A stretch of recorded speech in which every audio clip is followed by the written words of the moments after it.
Hello guys, ito naman lulutuin natin. Gulay na may pritong isda po. Ayan,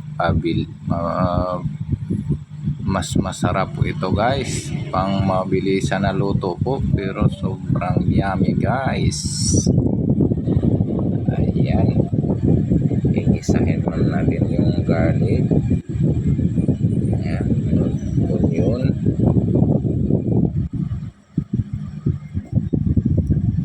Lagyan natin konting kamatis guys. Yun, konting kalabasa.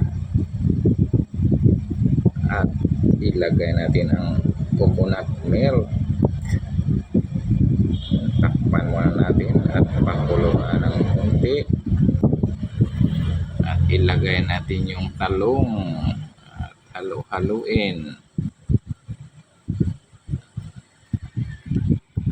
Pagkalipas ng ilang minuto, ilagay natin okra at saka sitaw guys. Yan, after 3 minutes. Ayan, ilagay natin yung bagoong. Ayan guys.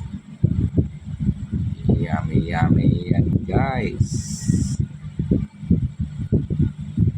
Ayun. Lagyan natin yung mga panimpla guys. Ilagay natin ang dahon ng pitsay.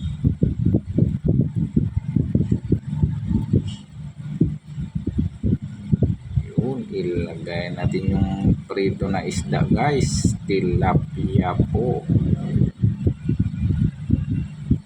Ayan, tikman natin yan mamaya kung masarap na yan guys.